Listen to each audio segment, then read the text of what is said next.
I think we can start now. Hi, everyone. Welcome to the webinar. And also I extend the greetings on the occasion of the World Environment Day. As all of you know, since 1974, June 5th is observed as the World Environment Day. And from 1987, the concept of host country was introduced to get focus and rotate around the world. So this year, this day is hosted by Colombia in partnership with Germany. And due to the pandemic situation, most of the countries, most of the activities are online happening, many people sitting at home. And also, as you are aware, the biodiversity, time for nature, is the theme for this year.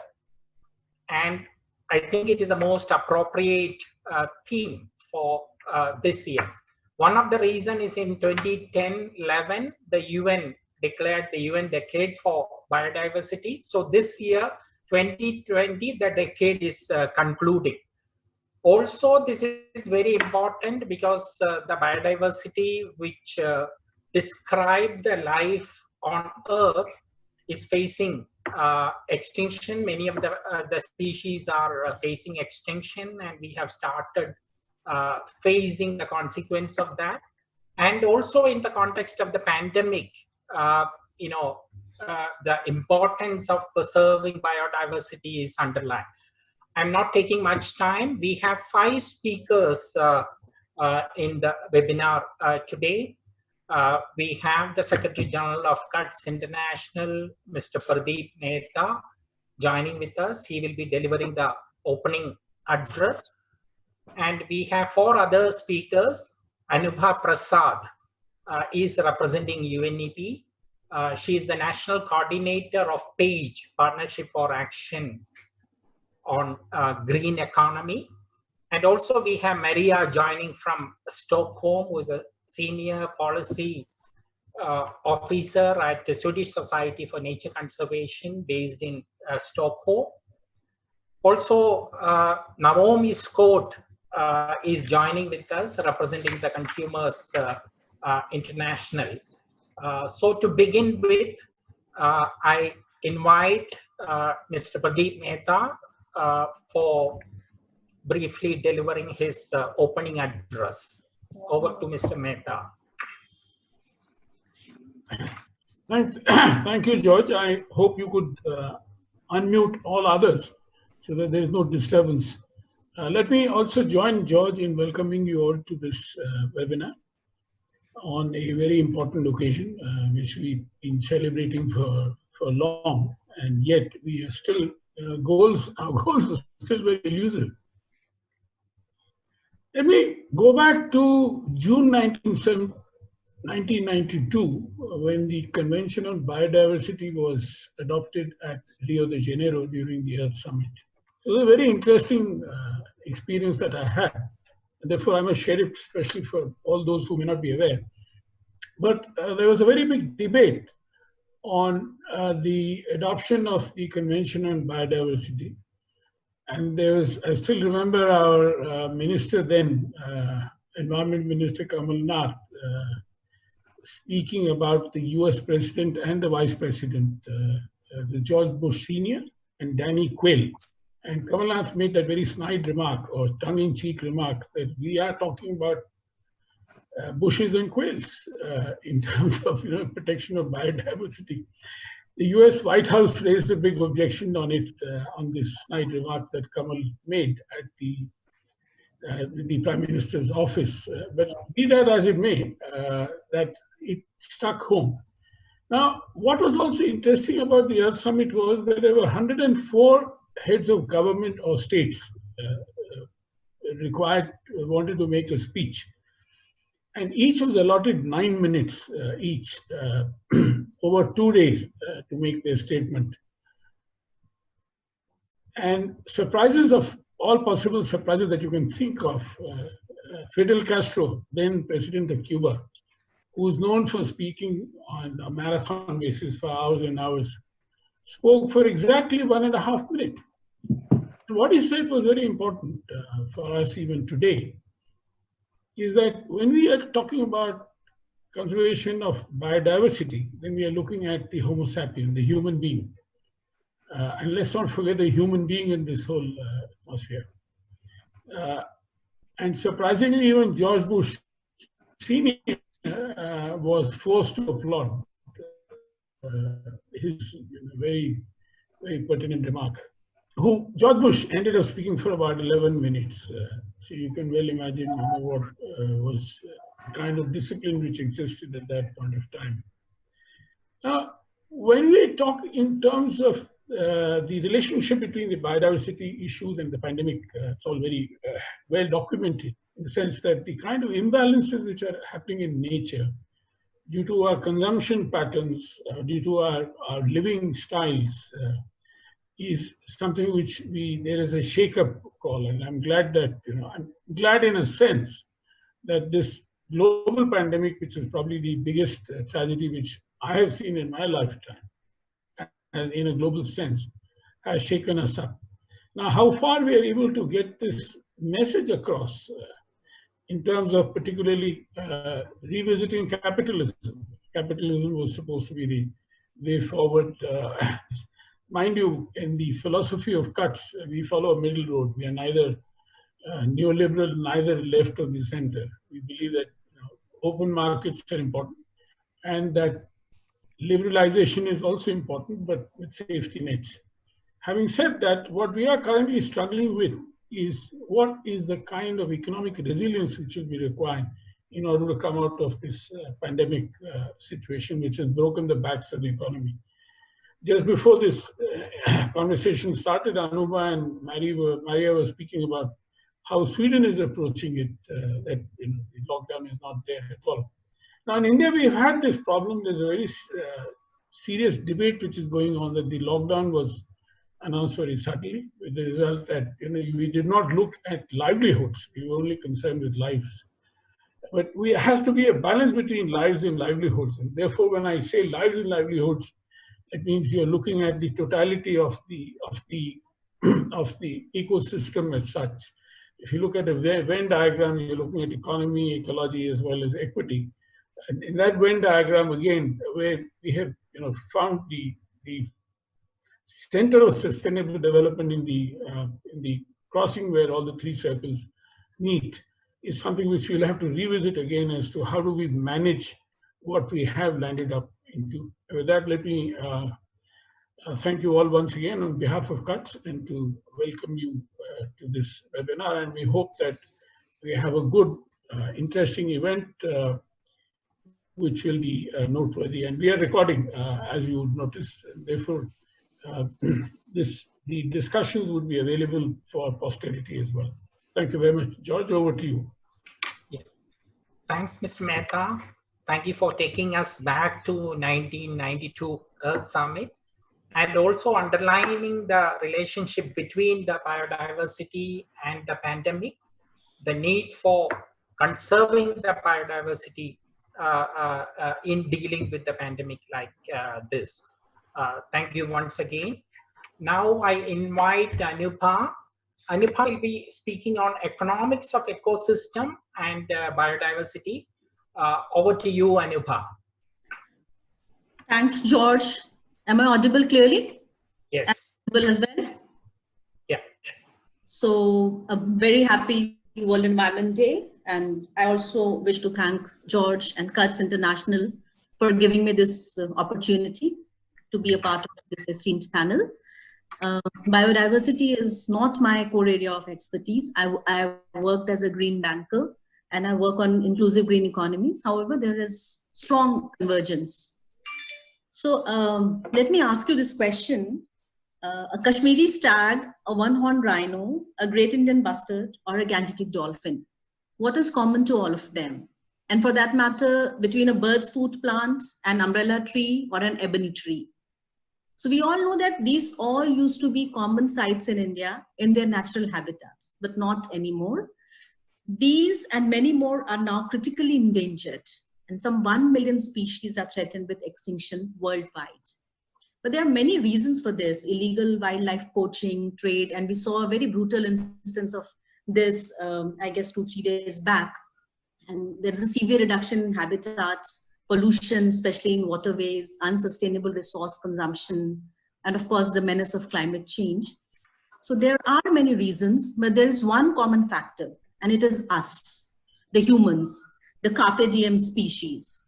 And such strange are our ways that the nature bounces back if we are in lockdown for even a fortnight. And we all have experience of this, especially in India with cleaner waters and clearer airs. That when we lose nature, we lose much more than the spectacle of an animal sighting. Biodiverse, well-balanced ecosystems are fundamental to even to human existence. So plants and animals in ecosystems are linked to each other through food chain and food web. The loss of one species in the ecosystem can spell the doom for other species as well. So when we lose nature, we lose pollination by animals like bats and bees, and pest control from insect predators. This means that we have less food. When we lose nature, we lose water and air purification from trees, grasslands, and other natural filters. This means that water we drink and air we breathe is less healthy. When we lose nature, we lose barriers to erosion and natural disasters and carbon sequestration from forests, peatlands, and mangroves. We lose soil formation and nutrient recycling. We lose natural defense against zoonotic diseases, COVID-19 being a case in point. And that means that we are setting ourselves up for crisis. So almost half the world of the global GDP, it's 44 trillion, is moderately or highly dependent on nature and its services. And this is even more pronounced in India, that more than 70% of those living in poverty, they depend at least in part on natural resources to earn their livelihoods. So for the sake of our existence and that of coming generations, we need to act now. And that is why this World Environment Day, the United Nations has declared that it is time for nature. So today we are losing nature faster than it can restore itself. So let us talk about the economics of ecosystem and biodiversity as a concept and also as a project. The natural capital underpins human existence and economic systems. Yet we see that the value of natural resources is not recognized by the markets. They are taken for granted and still far from being a serious consideration in financing and investment decisions. It is not even counted as part of GDP.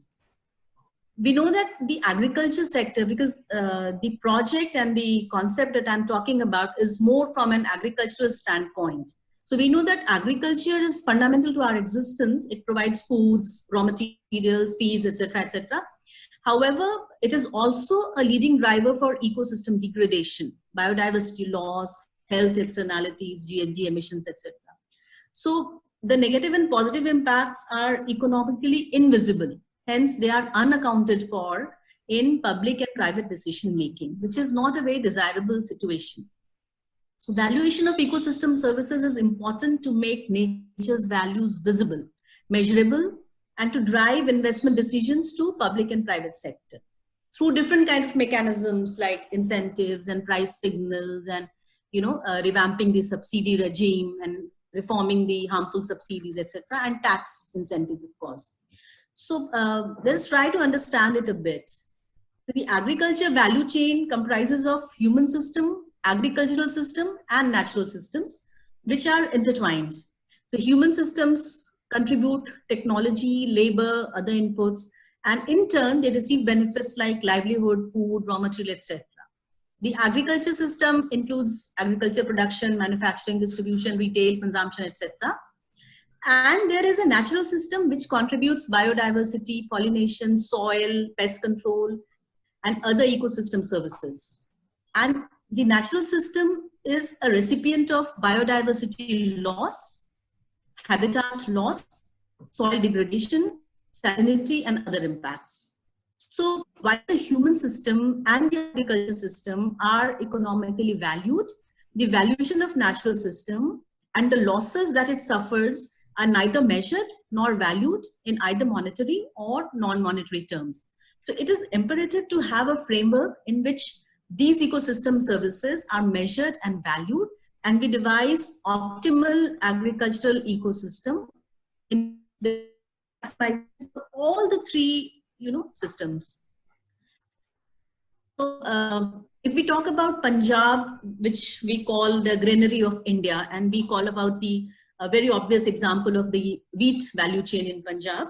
So it contributes to 18% of India's wheat production, but it is characterized by crop monocultures, subsidized access to energy, water, fertilizer, pesticides, etc., and very increased use of fertilizer.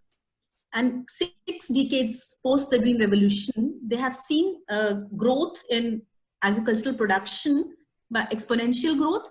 However, there is also the economies of diminishing returns are setting in, and there is a severe loss which is at times irreparable, and it has severe health consequences as well.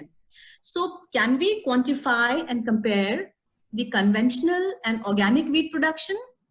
And can we examine the prevailing policy context of many subsidies for energy, water, pesticide, fertilizer, or a context of direct benefit transfer to farmers, and arrive at an optimal scenario wherein there is the optimal solution to this problem? So this is an interesting initiative. I'll just give you a very brief overview.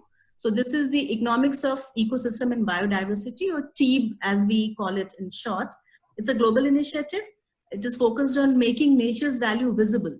So the principal objective is to mainstream the value of biodiversity and the ecosystem services into decision-making at all levels. So we have to recognize, demonstrate, and then capture the value of an ecosystem and biodiversity in both monetary and non-monetary terms. This is underway in several countries like Brazil, India, Kenya, Colombia, Tanzania, Thailand, Malaysia, etc., etc.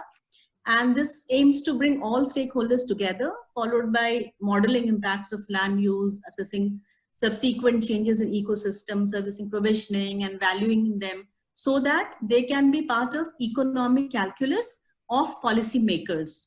So it will provide policy recommendations considering the whole value chain. And it will also bring the champions and the agribusinesses together.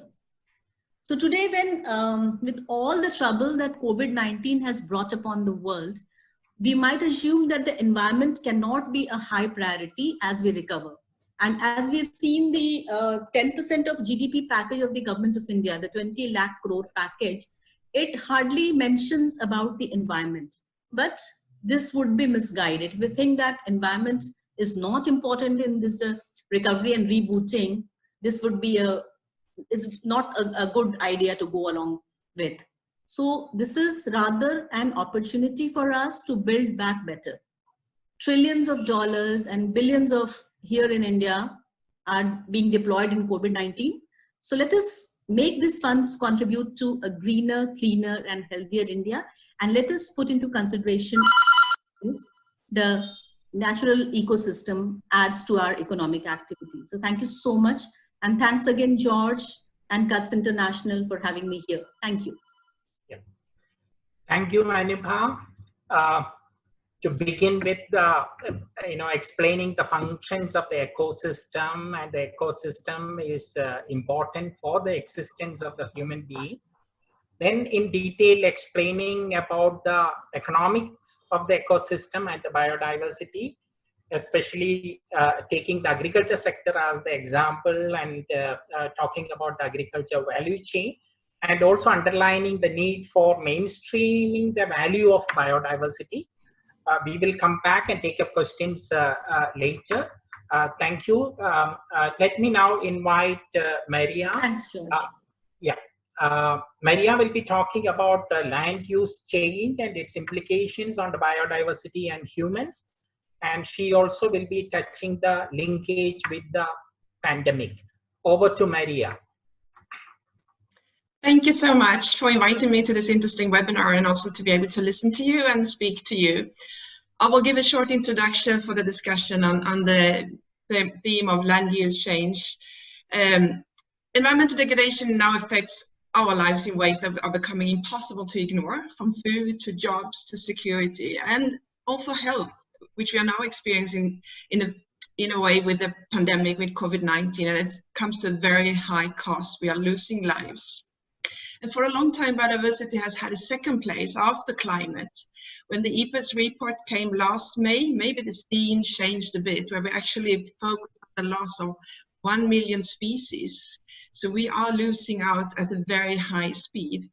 And just today, SSC published an article on the fact that the biodiversity crisis is as big as the climate crisis and has to be acknowledged at the same scale, because we are so much depending on it for our survival. And I would say even the economic aspects of losing biodiversity has been highlighted. In January, the World Economic Forum, for example, launched an initiative to plant 1 trillion trees.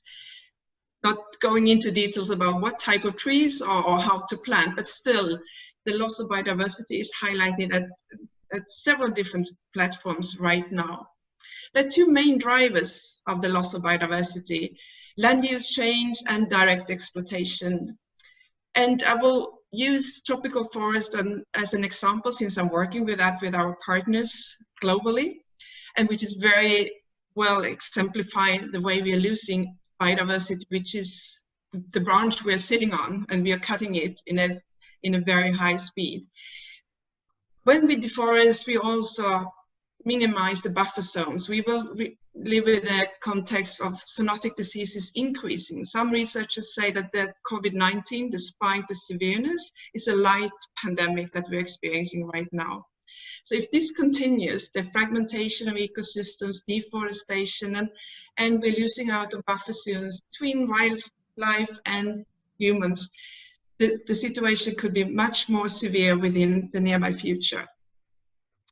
And the four main root causes for deforestation is actually very well linked to food and food production, because it's soy, palm oil, it's beef, and of course also logging. So I mean, the way we are building up our food production and at the same time causing deforestation and loss of biodiversity is causing a multiplied scenario of problems. We have a sustainable development goal for this year, goal 15.2, to halt deforestation. And we are experiencing a completely different situation with deforestation in the Brazilian Amazon, which is skyrocketing right now, more than 9,000 square kilometers during the last 12 months.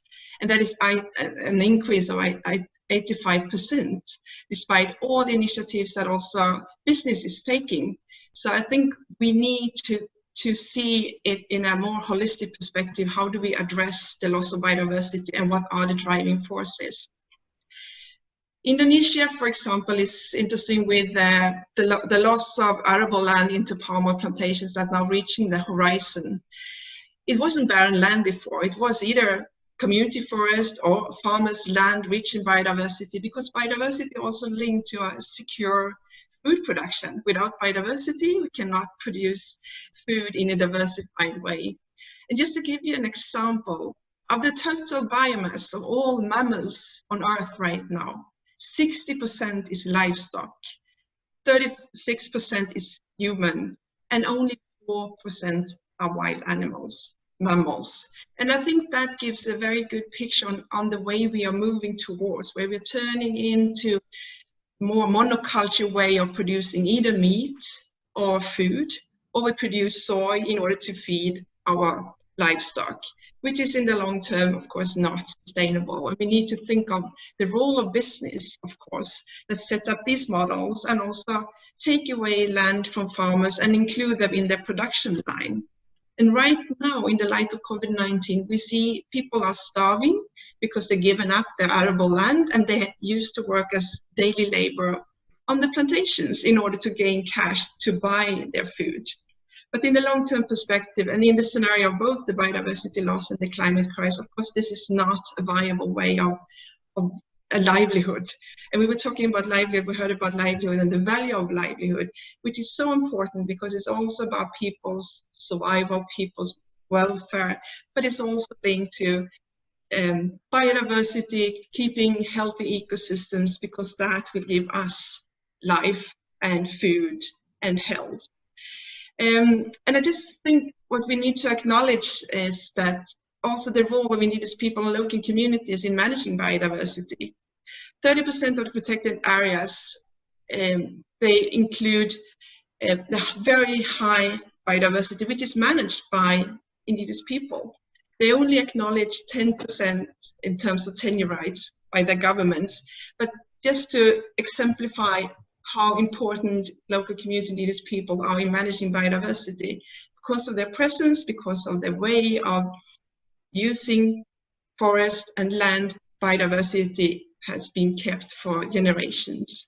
And that is one way to go, of course, to secure biodiversity. And we talk about 30% protected forests globally as target for the new framework for the global Convention on Biodiversity, the Convention on Biodiversity framework, which is right now being negotiated, although postponed a year due to the pandemic. And we need to look into the different ways of seeing protection. Protection is not only natural parks or reserves, it's also the way that people have managed land and forest for generations that keep the biodiversity. And forests are linked to the arable land outside. So the way we treat forests and ecosystems linked to forests, the way that would also have a trickle-down effect on the way we are able to farm. The biodiversity that we can keep on arable land, and the variety of crops that we can actually produce, and the living streams, the water is clean and provide farmers with arable land. And I think what we need to focus more about is also the way that environment and human rights are interlinked. We just heard David Boyd last week at the SSNC seminar. He's the UN Special Rapporteur on Human Rights and Environment. And he emphasized that if we would have a right-based approach to the way we work, we would have reached our targets within the work of biodiversity much faster. So we need to balance the way that we see the role of business, the role of farmers, the role of us as consumers, in order to be able to reach a sustainable development and keep the biodiversity. And right now at the EU level, we discuss the need for binding regulation. It's not enough with voluntary schemes anymore. We cannot leave it solely to the consumers to decide whether the product that I buy in my shop is produced in a sustainable way or not. So what we are now discussing is a legally binding framework for human rights due diligence and also for environmental due diligence, in order to put the framework, which is not negotiable, but could also be a very strong tool for business when they do their procurements. And that will also actually enable us to reach our target within the Convention on Biodiversity, and also to keep a healthy and safe environment for people. And I think that would be one. Sorry, yeah. Can you be brief? Yeah, that is just my ending point. I think that would be in the focus now when we talk about biodiversity and when we negotiate the new framework for the Convention on Biodiversity post-2020 biodiversity framework, to have a more holistic approach to the way we work. Thank you, Maria. Mainly explaining the consequence of losing the biodiversity, mainly to the land use changes and the direct use by the human beings, and how we losing the buffer zone is resulting in pandemic like COVID-19 and things like that. You also have highlighted the economic aspect and the importance of the Convention on Biodiversity and things like that. We will come back with questions later. Now I invite Naomi, who is the Sustainable Consumption Manager at Consumers International, to talk about the consumers and the biodiversity. Over to Naomi. Hello everybody, thank you very much for the introduction and happy World Environment Day to you all. Thanks for the invitation to join today. And today I'm going to speak about consumers and the link between biodiversity. As we've spoken about today, the theme is for nature and how can consumers act. So recent evidence has really shown that consumers are increasingly forming habits in line with sustainable consumption. And according to Google search patterns, over the past 90 days and the global lockdowns due to the pandemic, there's been a huge soaring in the search term, how to live a sustainable lifestyle. It's increased by more than 4,550%. And biodiversity conservation is such an important component of sustainable consumption. So consumers can be powerful actors in helping to preserve biodiversity, but the choices that consumers make to help preserve biodiversity need to be easy. And the organisation that I work for, Consumers International, it's a global advocacy organisation for consumer groups worldwide, and we argue that sustainable consumption needs to be the easy choice for consumers. And information on products and services can be a really valuable way of helping consumers to make decisions that are in line with sustainable consumption and protecting biodiversity.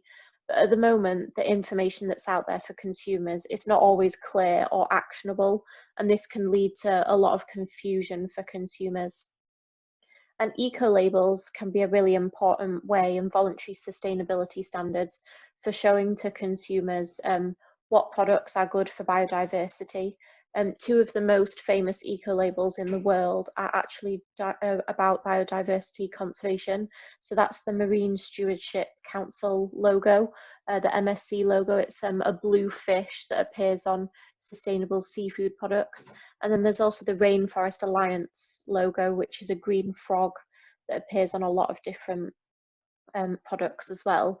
And these eco-labels can be really important for helping to drive purchasing patterns in a certain way. But when a new eco-label comes to the market, it can take a long time for consumers to build up knowledge of these eco-labels. And so biodiversity literacy is a slow process. And Consumers International has just done a recent report with the UN Environment Programme called Can I Recycle This? And it looks at the impact of plastic pollution on the environment, which has incredibly negative consequences for biodiversity. So it's already known today that there's 200 species that are negatively affected by plastic pollution in just the marine environment, and there's many other food chains in the terrestrial environment that are affected too. And so our report calls for better plastics labelling as a simple and powerful way to help consumers to reduce plastic pollution. Because if consumers can see really clear, reliable information, then it can help them to buy more recyclable and recycled products, and also to dispose of them in the correct way. So it's important to inform consumers about the impact of their choice on biodiversity on the planet, but there's lots of different creative ways that we can do this. Some of you may have heard of Ant Forest. So that rewards consumers for green behaviour, such as travelling by public transport or paying for things online or switching to a green energy provider. And it provides consumers with credits, and these credits can be built up, and then a tree is planted on behalf of that consumer. And then consumers can view the actual tree that has been planted via satellite images. And in 2017, a couple of years after Ant Forest was first implemented, there were 200 million users of Ant Forest, and that equates to almost 3% of the world's population. And it represents a form of gamification which can help biodiversity conservation and the planting of trees to be fun and an easy choice for consumers. And Consumers International has also done a lot of practical campaigning on biodiversity, and we're involved with the Swedish Society for Nature Conservation, who was just the previous speaker, along with Cuts International, in the global campaign called the Green Action Week, which is a campaign promoting sustainable consumption through engaging consumers around a specific theme. And several of our organisations have implemented projects to do with biodiversity conservation. For example, our Consumers Association member in Malaysia, the Consumer Association of Penang, has set up a seed sharing fair amongst farmers to tackle the problem of decreasing levels of biodiversity by promoting seed saving and the promotion of more traditional hardy varieties of seeds. And looking to Togo, the Consumer Association there has also tried to fight against the disappearance of medicinal plant biodiversity, which is incredibly important to consumer health. And so they've tried to implement ways of increasing the biodiversity and choice of medicinal plant varieties that are available in Togo. And coming to a close, we're all facing a global pandemic here. And I think, as has previously been mentioned as well, COVID-19 makes acting for nature and biodiversity conservation even more urgent today. COVID-19 is affecting consumers everywhere. Just before this call started, we were having an informal conversation about the huge economic impacts and the health impacts of this pandemic. And so consumer associations across the globe are trying their best to protect consumers, to halt the spread of infection, reduce deaths, but also protect consumers from the damaging economic impacts of the pandemic. And biodiversity conservation is something that should go hand in hand with that. We've got the opportunity here to build back a better system, to not go back to business as usual. And that means protecting the environment, biodiversity, and consumer health for us all, because it'll make a stronger world and that'll make us all happier and healthier. Thank you. Thanks, Naomi, for explaining how biodiversity is important for consumers, and also telling us, about some of the activities, campaigns of the Consumers International, especially the eco-labeling and the Green Action Week. And also, especially concluding by saying that, we need to build the biodiversity once the lockdown is over, business is not as usual. We have to go back with all care. That is very important to know. We will come back with the questions. I'm not sure Dr. Balakrishna is there with us. Yes, Dr. Balakrishna? Yes. Yeah. Dr. Balakrishna Pashupati is the chair of FLOOD, which is the global think tank. And also he is the regional vice chair of IUCN Commission on Education for the South and Southeast Asia.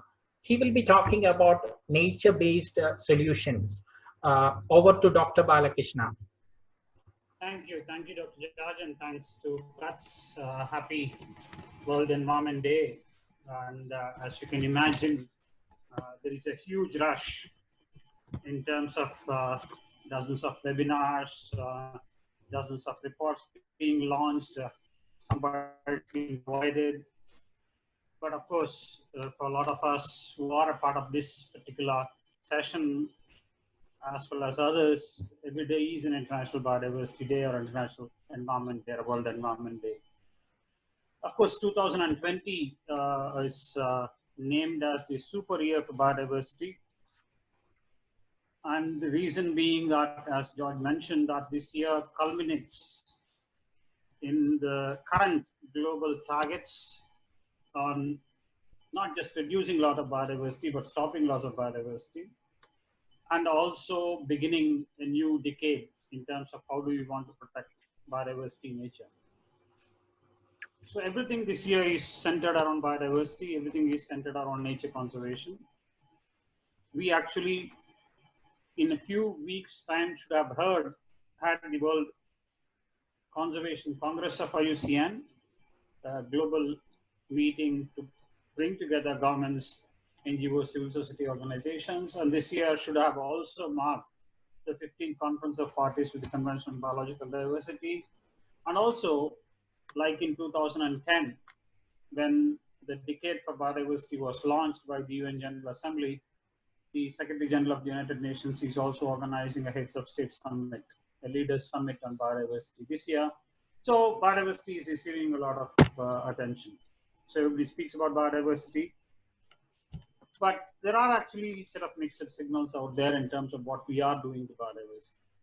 Of course, if you look at the reports, whether it is the reports of the Intergovernmental Panel on Biodiversity Ecosystem Services, or any other report, or the IUCN Red Listing report, one thing is very clear, that in spite of billions of dollars of investment, in terms of good intentions of politicians and great work done by conservationists, the rate at which we are losing biodiversity has been immense. And we just celebrated a couple of years ago, 25 years of the Convention on Biological Diversity, one of the global conventions, a legally binding convention with 196 countries as parties. But unfortunately, the intentions are not matching the actions on the ground. And that is quite worrisome. There was also a mention of the tea, the ecosystem, the bioecosystem, the economics of ecosystems and biodiversity report. 10 years since the TEEB report was launched, countries like India have had their national studies on tea.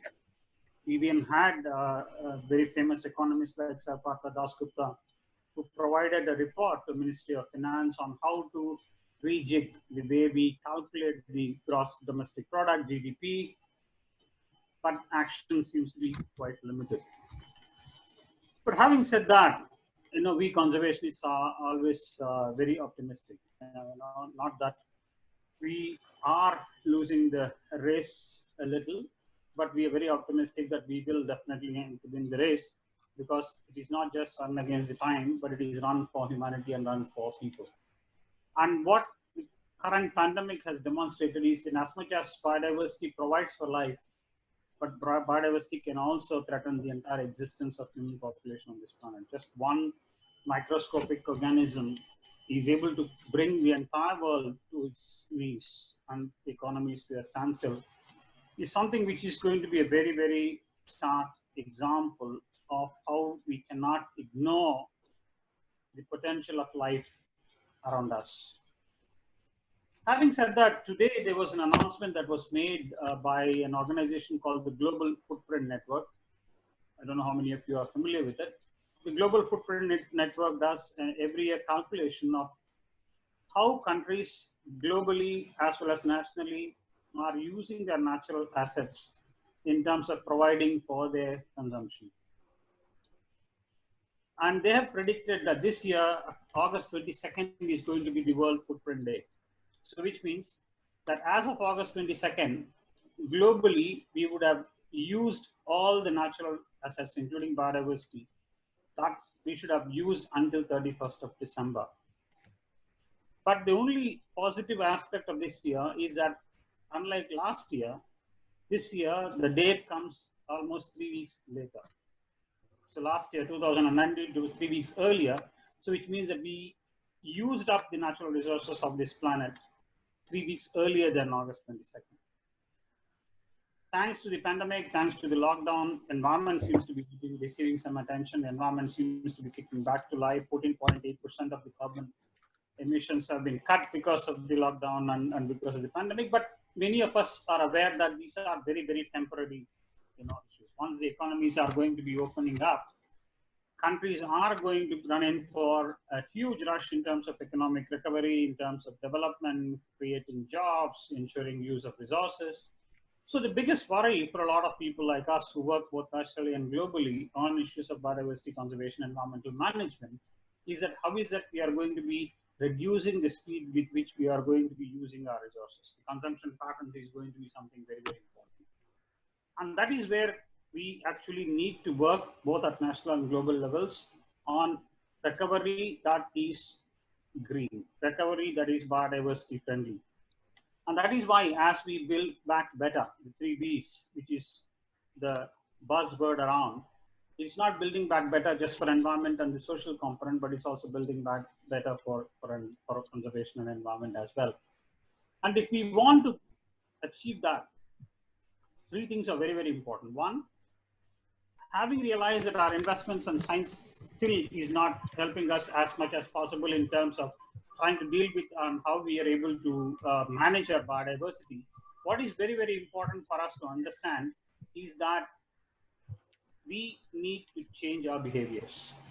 Unless behavioral change, unless social sciences also find an important role and play in the way we manage our policies, our ability to deal with biodiversity conservation will be slowly losing this. Behavioral change and social sciences need to be mainstreamed into the way we deal with conservation and environmental management.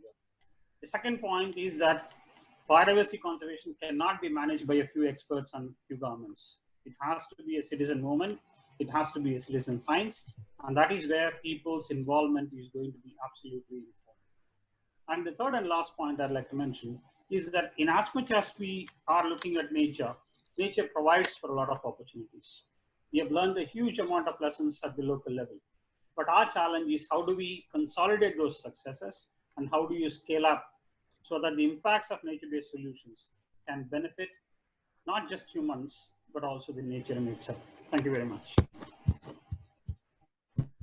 Thank you, Dr. Balakrishna, especially starting by saying how 2020 is a super year for biodiversity, and also explaining how the intentions are not matching on the ground set during the decade.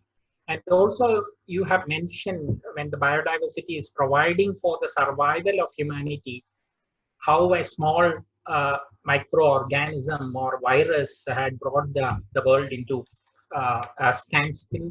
You have mentioned about the Earth Overshoot Day and had given the tips for rebuilding the thing. Especially you have mentioned, underlined the need for biodiversity cannot be the agenda of few experts, and it has to be a citizens movement. Now the speeches are over. We will open up for questions and answer. Try to introduce yourself and try to be very brief. And if the questions are specifically addressed to any of the speakers, please mention that.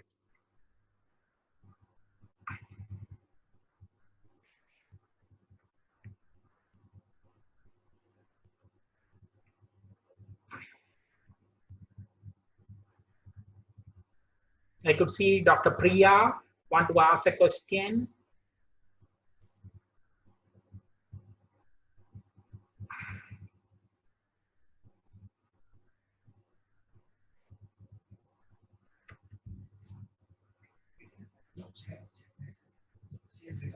Yeah, her question is, the entire world witness rejuvenated environment post-pandemic. What are the measures being taken to secure it?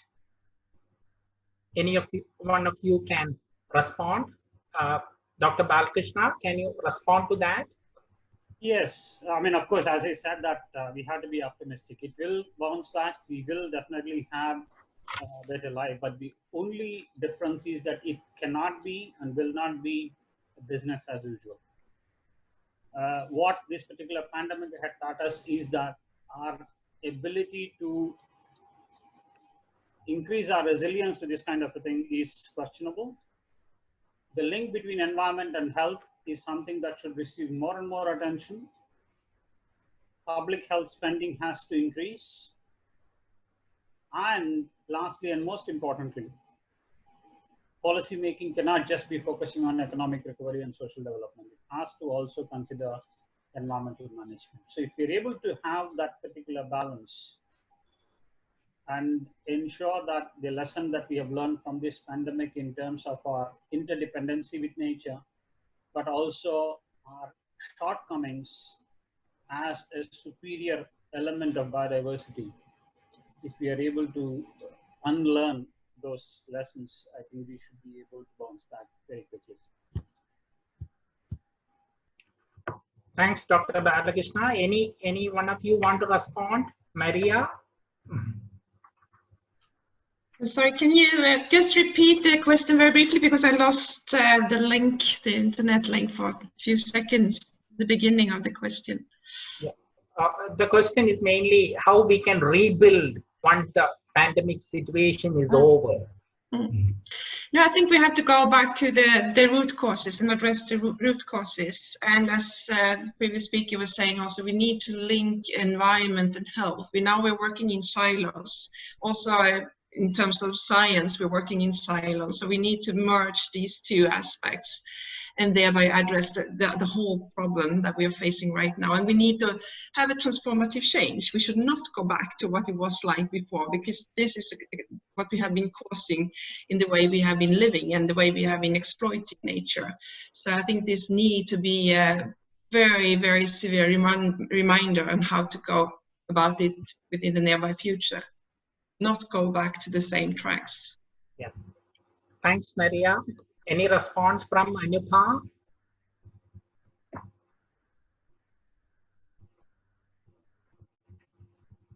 Naomi, you want to say something? I just completely agree that this is an opportunity to build back better. I think in the sustainability arguments of the past few years, we've kept saying that we need to not return to business as usual. And look, this is a chance where the COVID-19 pandemic has caused a huge rupture to business as usual, and we've all been interrupted. So maybe let's not seek to go straight back to normality, and seek to build this new normality with biodiversity conservation and sustainable consumption production at its heart. Yeah. I have another question. Thanks, Naomi.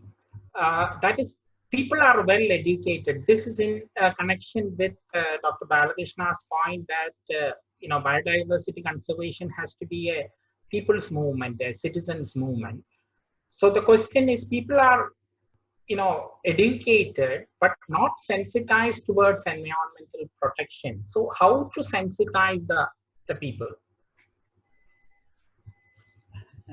An interesting question, because I was on another webinar just an hour ago where the focus has been on experiential learning.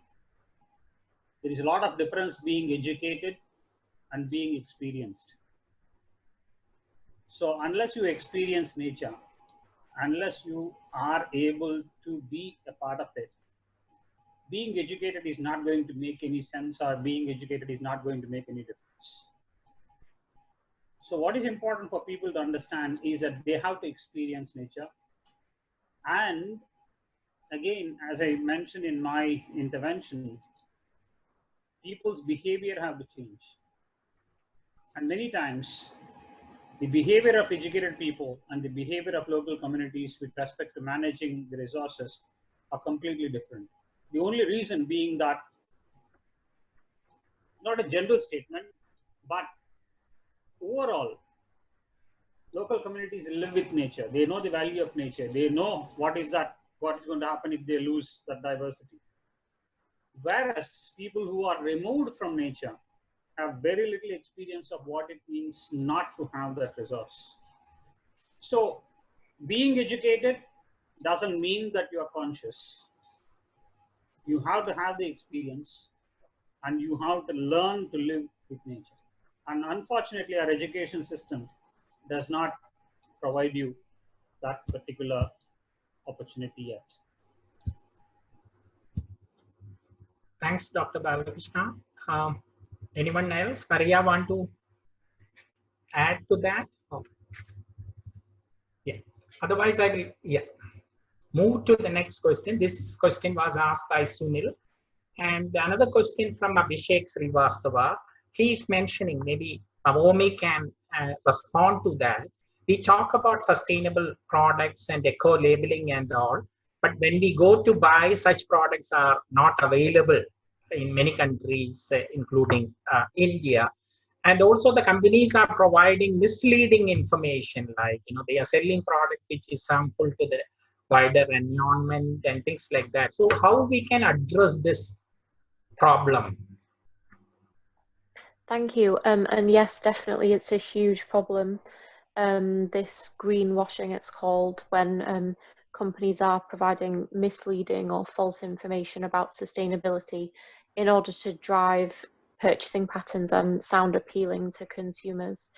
So there's kind of a two-pronged strategy to that, is that you can work on both the legislation, so trying to get governments and policymakers to make legislation that makes reliable information mandated on different products. So following third-party certification schemes like eco-labels, which have been verified by both internally by an organisation and then also an external party carrying out an audit to check that certain criteria is truly being met.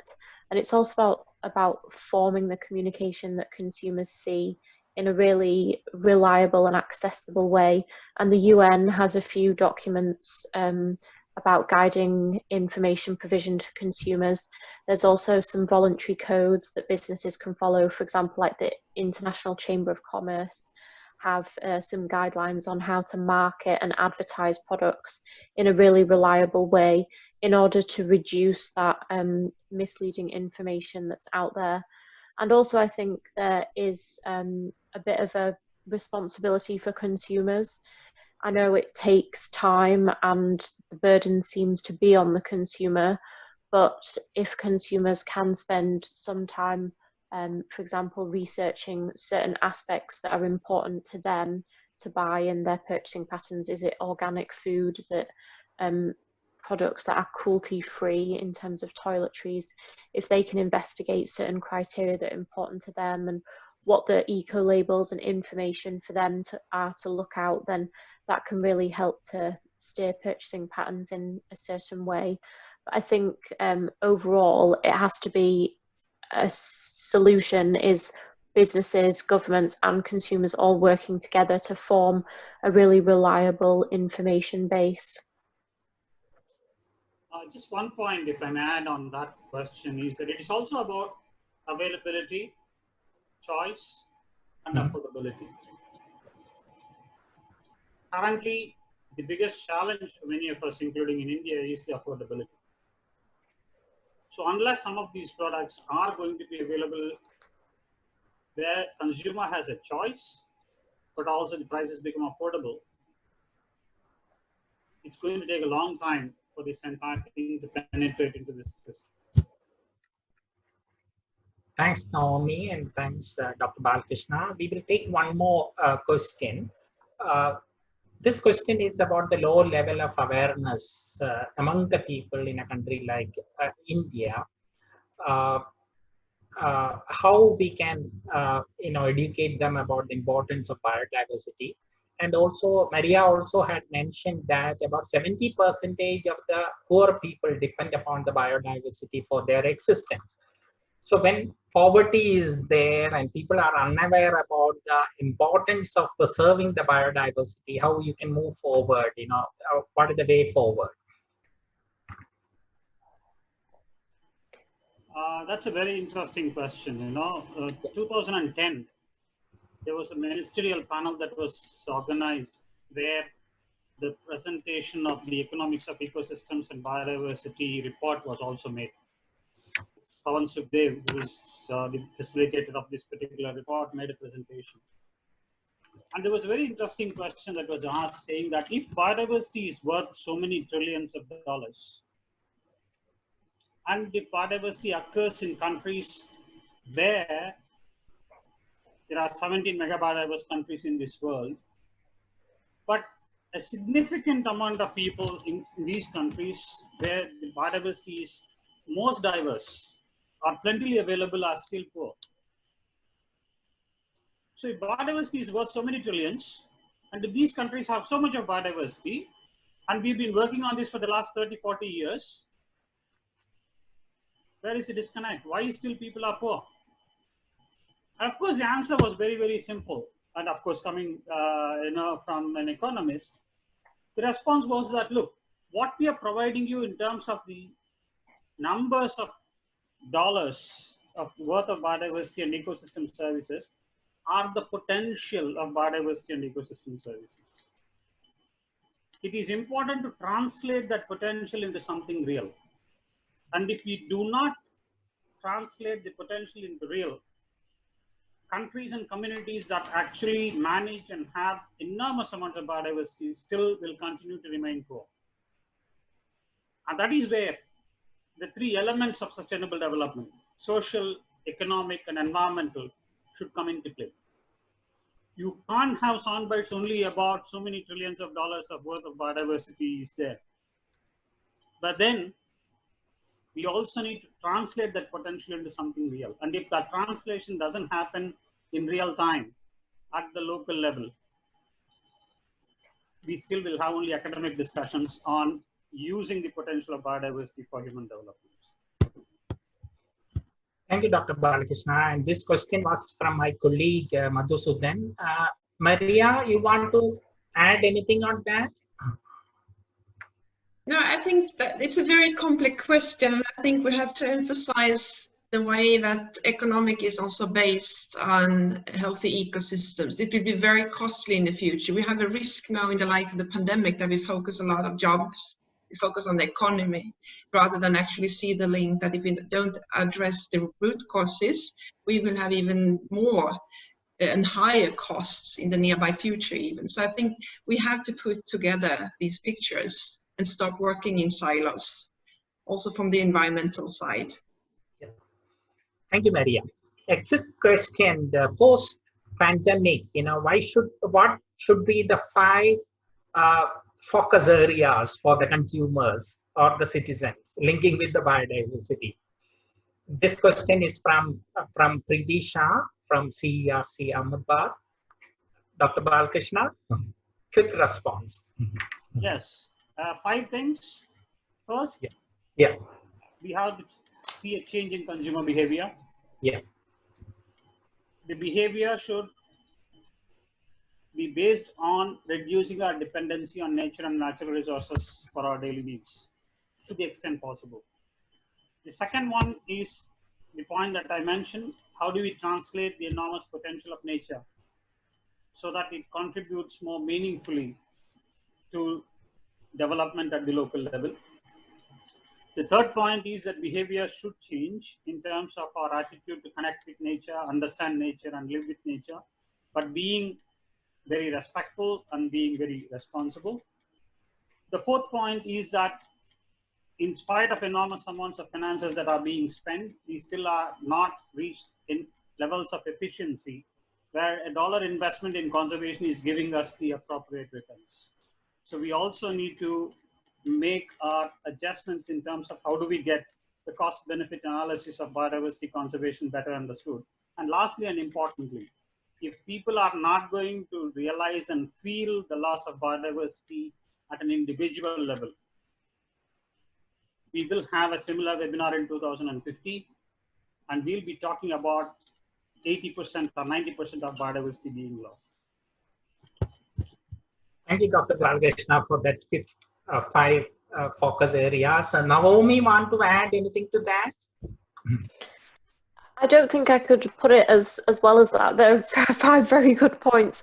I think as well, just throughout all of those 5 points, thinking about the engagement of different stakeholders. So is it engaging consumers through certain awareness and education and information? Is it about engaging governments to try and make pro policies and regulations that set certain things? Is it about businesses deciding to produce and behave in a certain way? Yeah. Thank you, Naomi. I think we have exceeded our time due to the paucity of time. We will conclude here, though some of the more questions are coming up. First of all, I would like to thank all the speakers, Secretary General of CUTS International for Mr. Mehta for his opening address, and also all the 5 speakers, Dr. Balakrishna, Maria, Anubha Prasad, and also Naomi. And we were having about 60 people attending this webinar from different states of India and various countries. I also take this opportunity to thank all of you who had attended this program. Once again, thank you so much for all the speakers for your valuable inputs and the information that you have shared. Thank you. We will conclude the webinar here. Bye-bye. George, I'd like to ask something. It's possible that you can send me the conclusions of this Zoom. Sure. We will be sending the summary report of this webinar to all the participants. Okay, thank you. Yeah, thank you.